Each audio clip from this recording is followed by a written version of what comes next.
Hey there. Today we have Dorothy Bridges. She's currently the CEO and president of Meda, the Metropolitan Economic Development Association, which supports BIPOC-owned businesses in Minnesota. Hey, Dorothy, thanks for being here. Thank you, JD. I'm happy to be a Yeah, part of the discussion today. yeah, awesome. Thank you. First, can you tell me a bit about how you were chosen for this role leading Meda? Sure. So, just to give you a brief statement about Meda, it's a 50-year organization, and its services to BIPOC and minority businesses have evolved over time. Uh, there is a product or a service that they provide that's much needed, and it's lending. And so, with my more than 40 years of experience in banking, in terms of being in the trenches as a lender, both on the consumer and the commercial side, but also as the CEO and president, understanding strategically how all of that fits. I bring a certain skill set that can be applicable to the growth plans that the organization has for portfolio lending and the kind of partnerships it is developing with financial institutions throughout the state as partners, but countrywide as well, eventually. Yeah, So that skill set is what really brought me to accept when the board offered to have me come aboard to lead the organization at a critical time. yeah. Tell me about why the work that Meda does is important.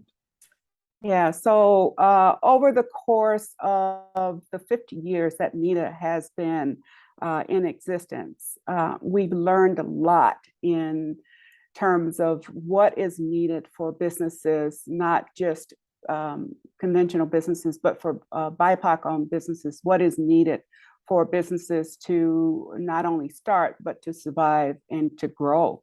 And so that survival and that growth trajectory for our BIPOC businesses is critically important for our economy. You know, there are many statistics that you can point to that says, you know, Black-owned businesses, particularly Black women-owned businesses, are the major employers for jobs. And we all know that there is just this huge demand for skills in a lot of places. And so creating jobs for BIPOC individuals is critically important. And you know all of the news about the growth in the jobs market is not equal. It's quite unbalanced. Whenever there's an unemployment rate in white population, it's 2.5 times unemployment in Black populations. And so job creation is a big thing. And we're looking to the growth in our BIPOC businesses to be the catalyst for that kind of job creation. Yeah, it sounds like pretty high level of stuff. How do you, from your role, and other roles you've taken, kind of stay connected to that more like the community side of it, being on the ground and Sure. things like that? Well, you know, as I mentioned, my career, my lifelong career has been in banking, and so paying attention to those indicators that our economy is doing either well or not so well is pretty important in that career and in that profession. In addition to that, paying attention to those same indicators on the community side of things and understanding the second level of paying attention, understanding what those barriers might be. So working with the Federal Reserve Bank of Minneapolis for almost 8 years before I had an official retirement in 2018, understanding what the data tells us. As you know, the dual mandate for the Federal Reserve System is, you know, maximum employment as well as interest rate management, and so or inflation. So when you take a look at all of these things that I've been able to really observe throughout my career in these various different roles, it is very much an indicator of what trickles down into the community where BIPOC businesses are really serving.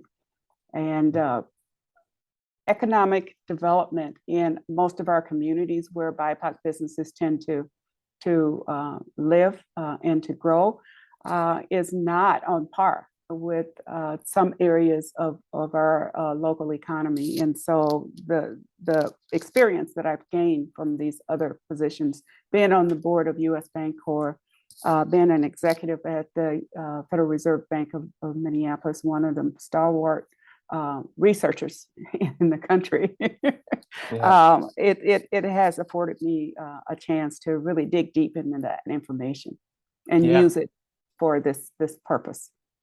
Can you tell me a bit? I mean, you have a very extensive resume. Like you mentioned, on the board of U.S. Bancorp. You previously worked at the Fed, like you mentioned. You're a trustee at the University of Minnesota Foundation. Can you just tell me about those experiences, how they kind of inform, yeah, your work today, Sure. or just anything that stands out from that work? Yeah. So, I'll begin with U.S. Bancorp. Being on the board of U.S. Bancorp, certainly, part of the responsibility of a board member is to provide oversight on a number of different things, both from a strategic and operational point of view. And you get to learn a lot about what is happening operationally in that as an institution, and where some of the pain points are with delivery of services. And when you think about the backdrop that the financial institutions today have to really perform in, there is a lot of expectation, both from our regulators on the regulatory side of things, as well as the consumer community side of things, that we deliver products and services in a fair and equitable manner. And so the relationship with the U.S. Bancorp board, I get to listen to and hear about the way we're trying to deliver those services. And more importantly, financial institutions and other major corporations, public companies, they are good stewards of our community. And as a good steward, U.S. Bancorp has certainly led the way in many cases with the way that they lean in intentionally in community development activities. So a lot of the different programs that they support fits into this wheelhouse of community and economic development that I'm leading here at Meda. And so that's certainly part of the experience. As I mentioned earlier, the Federal Reserve Bank of Minneapolis being, one of those stalwart researchers. And so you get to understand at, albeit high level research, just what systemic policy decisions are and how what's intended sometimes has a different impact. And so in study of that kind of impact at the Federal Reserve, and what I had under my purview as an executive was community development. So reaching out directly to community organizations that rely on that kind of information to deliver their mission, that the way that they intended is a great experience. And I was there for almost 8 years. And then University of Minnesota, it is a top research, university. And quite frankly, there's a relationship between the Federal Reserve Bank of Minneapolis and the university researchers. So university researchers do a lot of the research on behalf of the Fed. Research, but also too, education and how education does prepare for various different things, and individuals becoming entrepreneurs, and the kind of skill set that is academically offered through universities. That too has really lended itself to me taking a much deeper look at just how our economy operates and how money moves. So, and it's all about money movement. Right. Are there any things that Meda has done recently that really stand out to you? Any initiatives, businesses that have been supported, things like that, that have been great successes, or just really stand out as unique? Yeah.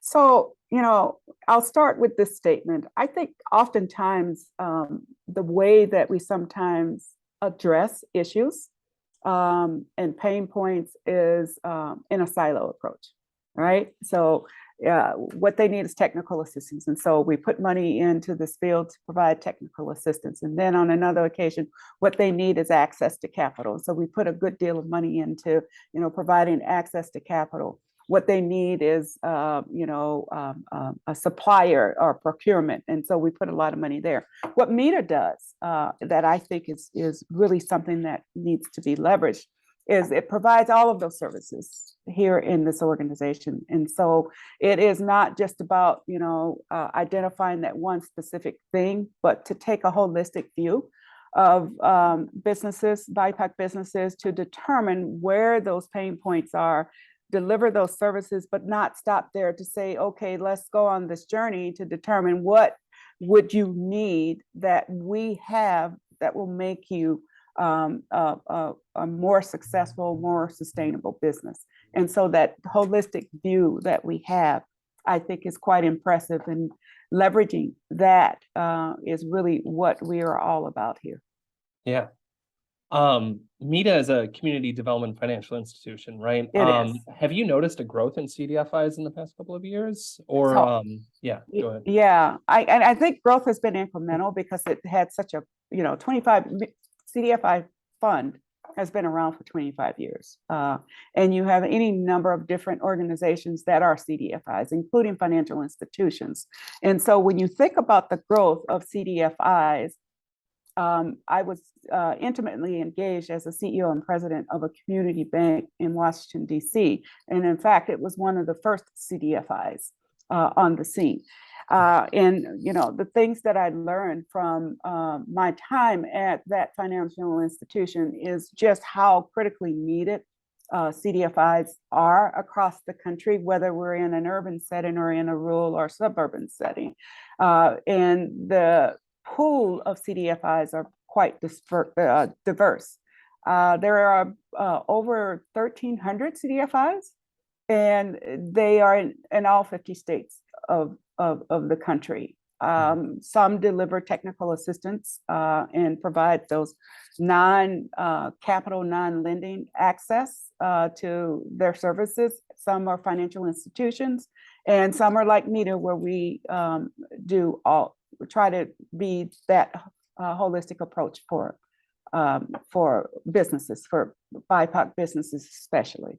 And so I have seen a growth, but I think the growth has been incremental over the last couple of years. Sure. Are you noticing any other trends? Is there more of a focus on just wealth building broadly for BIPOC communities, BIPOC businesses? Absolutely. And it's not just, CDFIs, because I think CDFIs have been, sort of on this journey of building wealth, although it wasn't explicitly called that. But it's just to help BIPOC businesses grow, or help businesses in general, small businesses grow, and converting cottage industries where you have a person that does something very well outside his or her home, and converting that to a legitimate, independently operated business, and really providing for that discipline of business activity, because there's an opportunity for growth there. So some of the things that we are seeing in terms of trend is an intentional focus on Black-owned businesses. Statistically, as I mentioned, when you have a Black-owned business in a community that's healthy and it's growing, the community benefits from it, either through jobs or through, offering of goods and services, but also our, institutions that are leasing commercial space from others are just growing and building community in a very, very different manner. So the trend for building and growing and establishing wealth in Black communities, Black business, the support service for Black businesses is really growing as a result of that. So that's one trend. The other trend is we've got major movements with the way we try to equitably look at our economy, to say, There's disparities between Black and white owned businesses or BIPOC businesses and white. So BIPOC we use as a catch-all for other than white. And what we need to do, and this is a trend that's happening too, is that disaggregate that kind of information and be really targeted in our approach to get the kind of impact that we intend to get. Yeah, absolutely. I'm also thinking a lot of promises were made in 2020. Are you seeing people, groups live up to those promises, and what kind of successes are you seeing in wealth building for Sure. Black communities or Black Yeah. businesses? I would say I agree with you that there were a host of promises made, and its delivery and execution on those promises have been there's been fits and starts, right? And if you were to poll today individuals to understand just what kind of change has occurred, I don't think you will find very much.